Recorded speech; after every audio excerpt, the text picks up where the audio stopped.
Hello, welcome to Rear Naked Chat, your online solution to all things MMA, specifically the Ultimate Fighter, specifically the Smashes, UK versus Australia. Specifically, episode 10. Episode 10 only, yeah? No other episodes welcome here. No. If you want to know about those, go watch our other videos. Yes. Get those view counts up. Leave comments, all of that shit. Right, so last week we had Mike Wilkinson from Team UK. Bit gutting, he's out. Very gutting, but who stepped in his place then? This is the game. Richie Vass has stepped in. Got a second chance to fight Freak Show. Yeah, which will be next week. No, it'll be the week after that. Oh right, that's the last quarter final. Oh okay, there's still 2 more episodes. Wow, okay, there's more stuff can happen. Unless they have 2 fights in one. Right, and this week we was gonna do UK versus UK, Norman versus Brendan, which was gonna. It was billed to be like, you know, a pretty amazing fight, to be honest, from the highlights at the start. Yeah, I suppose it's one of those as well where on paper you'd say these are probably the 2 strongest guys in that division. So you'd expect quite a heavy-hitting, explosive sort of fight. Yeah. Doesn't always work out that way, though, especially on the Ultimate Fighter. We've had a few complaints in the past about the fights being a bit tentative, a bit boring. But it's just the level they're at. I mean, we'll come on to the fight a bit later.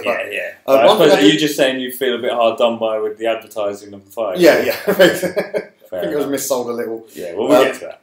But I did like at the start of this training session of Team UK, as if it's not hard enough being on Ross Pearson's team training. Yeah. He brings in a specialist. Yeah. It was a specialist strength and conditioning guy, wasn't it? Ollie the Viking.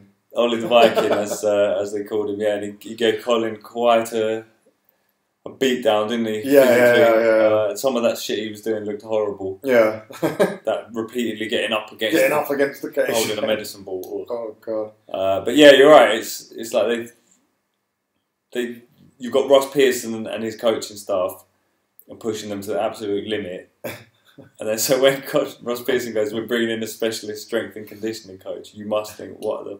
How much harder can this get? Yeah, what are we gonna have to do? So meanwhile on the other team, that's Team Pearson though. It seems that's the way they do it. They just push it as hard as they possibly can. Meanwhile on Team Australia, we've got a bet gang with Fox Pist, whether actually he can keep his weight down above a certain 186 or below. Yeah, but it was so weird to see him, like he was just weighing himself for the sake of this bet, but going nude, he was that worried. That's how close he was. Yeah. Because otherwise he would lose an eyebrow if he lost the bet. I mean, considering, I don't know how much effort that hair must take.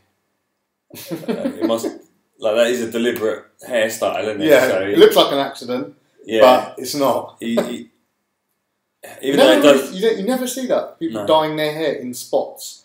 But he's obviously quite concerned about his appearance. Making that kind of effort. So I'm guessing he doesn't want to lose an eyebrow because he was pretty fucking worried, wasn't he? Yeah. The only thing that would have worried him more is if they said they were going to dye the spots another colour. Right. So yeah, that was. But then actually, that was about it for the drama this week. Really. No. I mean, just in the general behind the scenes shit. That's about it, really. So good, because that leaves plenty of room for the coach's challenge this week, which was fighting in cars. Let's call it what it is. Fighting in cars. Exactly what it was. I like the idea that they said they were going to do cricket. Like, how would that even work? I don't know. Well, it's because it's the Ashes, the Smashes, UK, Australia. But I mean, how would the technicalities of a cricket? They'd have to say maybe an over at a time. Right. Ross would bowl to George, and then George would bowl to Ross, and then I guess see how many overs you go, see who gets the highest score, or if you get bowled out, we might get caught out. You know, they might loop one up in the air, or they just start throwing the ball at the other person to injure them. One-on-one cricket actually sounds pretty. That could be pretty interesting, because you can really fucking swing for that. There's no fielders, is there? So you just go for 6 every time. But if they bowl correctly, you're out. So one-on-one cricket. Yeah, in a way, I kind of would have liked to see that, but. Luckily, they made up for it because it's just a great idea for a coach's challenge. I mean, there was a bit just before the challenge even got underway where Dean was just starting to get picked on by George for just no reason for looking at him. For looking at him. He said, take that grin off your face. Yeah. Like, George just has... I don't think he understands what smiling is or grinning. I just don't think he's worked it out because he seems to do it at the wrong time. He picks on Dean when he's saying he just doesn't understand or something. I think he's just a bit of a prick. Right, okay. That's all I can Simple as that. Yeah, I think. He's just got something in his head that just makes him go, right, time to upset someone now. Yeah, and especially, like, you could tell he just doesn't like Dean. Yeah. And that gives me the thought, what kind of person doesn't like Dean Amasinga? If you don't like Dean, there's something wrong with you. Something wrong with you, George. Yeah. He doesn't like, because Dean's a positive, happy guy. Right. No one's got a problem with Dean. Not even his opponents having a problem with Dean Amasinga. Obviously, something about a positive, happy person rubs George the wrong way, because he's obviously the opposite of that. So I did love how after he was picking on Dean, yeah. What's the next thing you see? Fucking Team UK rolling up in the white bus, just giving it some. Yeah, fuck you, George. Yeah, literally. This was the episode of just being overexcited. Yeah. That's what this was. That was the theme. Generally, though, the coaches' challenge, you will see everyone just gets a bit overexcited because the pressure's off them for that moment, isn't it? They're out of the house. Have fun with it. Out of the house, no pressure. Give it some. And you're in a bit of a crowd, which is always helps. Yeah, so. But what a challenge that was! I mean, they were pumped up for that. It was 10k on the line. Yeah, and then it was just like someone could get hurt here, you know? Yeah, you get a bit of whiplash because there was one bit towards the end when Ross had him pinned in the corner. Yeah, was just slamming into him repeatedly, and I was like, that might be doing something to his neck was just jolting. Yeah, his spine might be. Getting damaged, but I don't know. I mean, they're athletes, they're muscular guys. That was an emphatic finish. Yeah, it was. And beat him down. And Ross Pearson loved every second of it, as you could tell. I wanted to show the clip, but the bit after the bit where he's won and he's just coming out of the car, he's like, oh, that was amazing. That was so overstimulated, like a little kid. Just overstating everything. Oh, there was 2 cars, you know, it's a bit hard. Like, I know. We're smashing into each other. It was like, yeah, okay. Yeah, and then he started donutting at the end as well. Showing off. Just, to get the team even more riled up than they already were. Oh, God. Yeah, as fans of Team UK, I think that was a very enjoyable episode. That was a good coach's challenge. It was, definitely. Due one. And as Ross said, he's going for the clean sweep, so... Yeah. He's got the coach's challenge out of the way. He's won. Guaranteed one guy in each final already, so that's another step. So and then he's just going to have to beat the fuck out of George. Yeah, and come fight time. Yeah, which I hope he does, man. I try not to be biased. Yeah, I'll try not to be. My tone gave away which side I'm supporting there. Yeah, but I think I never really liked George Sotomayor anyway. I didn't mind him when he first came on the scene because he had a few exciting fights. See, my dislike of him goes back to when he was a contestant on The Ultimate Fighter. And there was an incident where he always used to get up first. And one of the guys on the team said, when you get up, can you just switch the light on so it wakes everyone up? Oh, I remember. So we can all get up. Yeah. And he just refused to do it. Just flat out went up. You're right. He's just, And I remember him going on a bit of a rant about, look, I'm not your fucking mum, It's not my job to wake you up. Which is not. It's fair enough, you're there to fight, but... It's just a teammate thing, isn't it? Flick a switch. Yeah, it was his own team as well. It wasn't the other team. Flick a switch, and you've done something nice. He's incapable of it. Not to do the right or nice thing, just for no apparent reason other than just to be a bit of a cunt. So ever since then, I never really was rooting for George. Got his number. Yeah. Well, he didn't appear in the rest of the episode because it was an all UK final.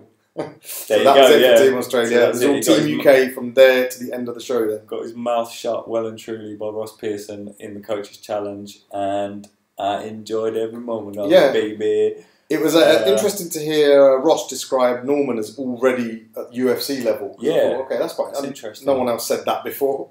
No, I guess on a strength and athleticism level he's got it. Yeah. Like he looks very well conditioned, a very strong, disciplined athlete.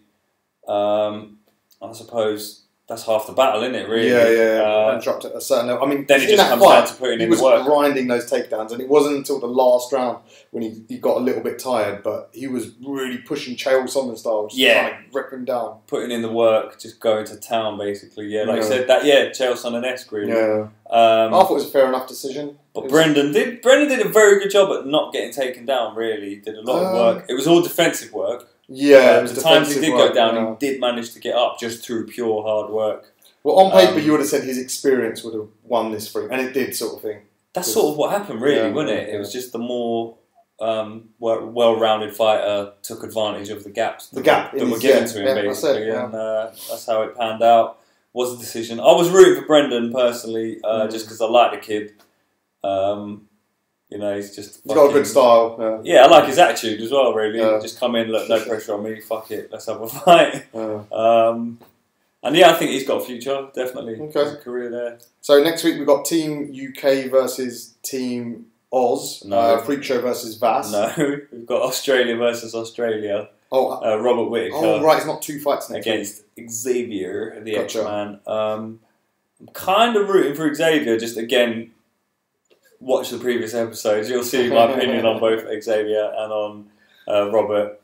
Very different. But in a way, I kind of want Robert Whittaker to win. So we see the final. I want to see a bit of payback for Team UK, and I want to see hopefully Freak Show fuck him up, because he's got it coming. I'll tell you that from the way he's been running his fucking mouth this series. So I'd like to see that. That'd be a nice bonus for the finale. But yeah, so while this week was very UK heavy, we enjoyed next week. It's going to be very Aussie centric. So let's not even bother taping it next week. Might be about 2 minutes long, I think, unless something major happens with the UK team. But other than that, leave us some more comments. We always enjoy them underneath. Rear Naked Chat at gmail.com or on Twitter at Rear Naked Chat. Where is it? There. Aight. So move your way. There we go. That's what it is. Cheers. Peace.